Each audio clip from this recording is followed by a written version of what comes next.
नैनीताल जिले में भारी बारिश के बाद सरकारी संपत्तियों को भारी नुकसान हुआ है। एक और जहां कुमाऊं को जोड़ने वाला पुल अनिश्चितकाल के लिए बंद हो गया, तो वहीं अंतर्राष्ट्रीय स्टेडियम भी खतरे की जद में आ गया है। लेकिन आपदा की इस घड़ी में प्रभावित क्षेत्र का निरीक्षण करना छोड़ जिले की प्रभारी मंत्री रेखा आर्य हल्द्वानी पहुंचकर रेसलिंग कार्यक्रम का शुभारंभ कर उसका आनंद ले रही हैं। जब मीडिया ने प्रभारी मंत्री रेखा आर्य से पूछा कि आप रेसलिंग में तो आई और आपके जिले में इतनी बड़ी आपदा आई है, उसका निरीक्षण नहीं किया गया, तो इस पर प्रभारी मंत्री रेखा आर्य मीडिया की बातों को बचाव करते हुए गोलमोल जवाब देते हुए दिखाई दी। अधिकारी के साथ में लगातार वार्ता हो रही है और जिलाधिकारी आपदा के निमित्त जो है लगातार बैठ के भी और लगातार उस पर जो प्रस्ताव बनने हैं उसकी भी तैयारी है। निश्चित रूप से देखिए आने वाले समय में स्वाभाविक रूप से उस स्टेडियम का उपयोग आने वाले समय में यूनिवर्सिटी का बहुत बड़ा हिस्सा वो बनने जा रहा है। University act, sports university act पारित हो चुका है, आप सबको संज्ञान में है, उसी का वह हिस्सा है। लैंड ट्रांसफ़र की कार्रवाई उस पर गतिमान है। हाँ, हम सब की यही चिंता रही है कि विगत कई वर्षों से उसका उपयोग नहीं हो पाया और आपने ये भी देखा होगा कि जिस समय मैं खेल मंत्री बनी उससे पहले स्टेडियम हैंडओवर में भी नहीं था।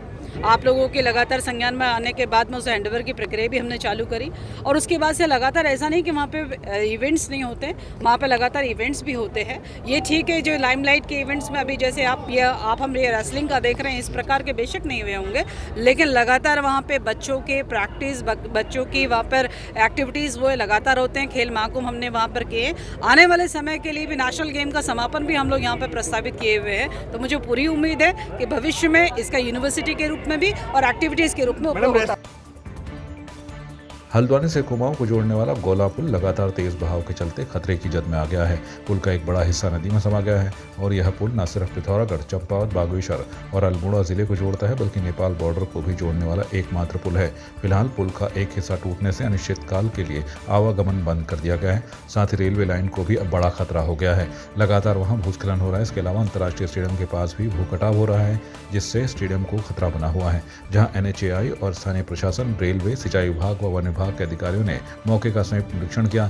इसके साथ ही सांसद अजय भट्ट ने भी गोला पुल का निरीक्षण किया और अधिकारियों को जल्द से जल्द सुरक्षा कार्य करने के निर्देश दिए हैं। उन्होंने कहा कि पानी का बहाव कम नहीं हुआ है, लिहाजा पुल का एक हिस्सा लगातार गिर रहा है।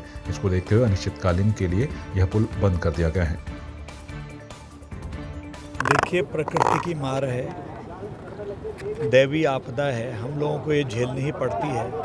पिछले साल भी पुल पर ऐसे ही खतरा बना हुआ था। आपको पता होगा कि उस समय 3-4 बार तो मैं आया और स्वयं मुख्यमंत्री जी को हमने कहा, 2 बार वो यहाँ आए, एकदम से हमने ठीक कर लिया था। लेकिन इस बार हमको ये लग रहा है कि थोड़ा समय लगेगा। पुल बिल्कुल नीचे से जो उसके खंभे हैं खाली हो गए हैं और रेलवे में जो पिछली बार काम किया था वो इस बार काम आया, वरना पूरा स्टेशन चले जाता इस बार।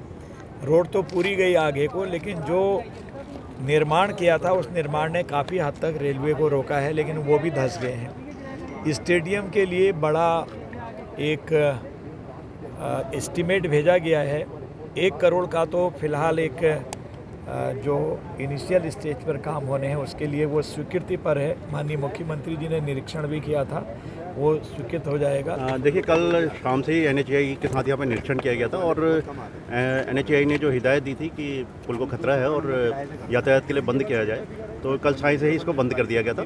और आज मॉर्निंग में कुछ हिस्सा यहाँ पे टूटा है और जैसे ही पानी कम होता है इसमें NHAI का स्टाफ यहीं पे है और इसमें सुरक्षा के कार्य यहाँ पे शुरू कर दिए। देखिए, रेलवे के अधिकारी भी यहाँ पे आए हुए हैं और उनके द्वारा भी जो सुरक्षा उपाय किए जाने हैं उसको लेकर अभी विचार विमर्श हो रहा है और वन विभाग के साथ जो वार्ता करने के उपरांत जो भी सॉलिड समाधान होंगे।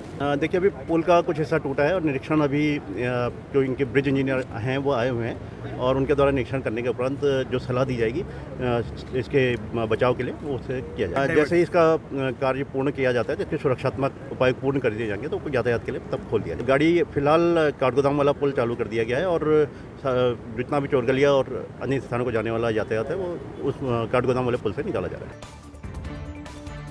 हल्द्वानी 12 सितंबर को हुई एक बच्चे की हत्या के संबंध में वरिष्ठ पुलिस अधीक्षक प्रहलाद नारायण मीणा ने बताया कि बच्चे की हत्या अवैध संबंधों के चलते की गई। वहीं वरिष्ठ पुलिस अधीक्षक ने बताया कि आरोपी और उसकी मां के अवैध संबंध थे। बच्चा अपनी मां को कई बार रोक चुका था, लेकिन उसकी मां मानने को तैयार नहीं थी। इसके बाद आरोपी को पुलिस ने गिरफ्तार कर जेल भेज दिया है।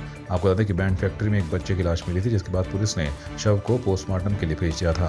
पोस्टमार्टम की रिपोर्ट आने पर पता चला कि बच्चे की हत्या गला दबाकर की गई है। देखिए 2 दिन पहले एक 14 साल के बच्चे की बॉडी मुखानी क्षेत्र में मिली थी, तो इसमें एसपी सिटी और सीओ सिटी के नेतृत्व में एक टीम का गठन किया गया और जो पीएम रिपोर्ट है उसमें पाया गया कि बच्चे की जो हत्या है वो गला घोट कर की गई है। तो उसके माध्यम से जो हमारी विवेचना बढ़ी और विवेचना में हत्या है उसके हिसाब से ये जो मृतक है इसकी माँ के जो पड़ोसियों से अवैध संबंध होने के कारण और बच्चे के द्वारा उन अवैध संबंधों को लेके रोका टोकी करने का जो अभियुक्त है वो बच्चे से नाराज था और उसने बच्चे को अपने बच्चे के माध्यम से बुलाकर जंगल में ले जाकर उसकी गला घोट कर हत्या कर। ये जो मृतक है इसका परिवार और अभियुक्त का परिवार दोनों ही मीरगंज के रहने वाले हैं और ये पहले से एक दूसरे के परिचित हैं। हल्द्वानी से संवाद 365 के लिए जफर अंसारी की रिपोर्ट। आपकी इस पर क्या राय है, हमें कमेंट कर जरूर बताएं। इसके साथ ही आप हमारे YouTube चैनल को सब्सक्राइब कीजिए। आप हमें Facebook, Instagram, Twitter और कू ऐप पर फॉलो भी कर सकते हैं और संवाद 365 के साथ एक क्लिक में जुड़ने के लिए डाउनलोड कीजिए संवाद 365 ऐप।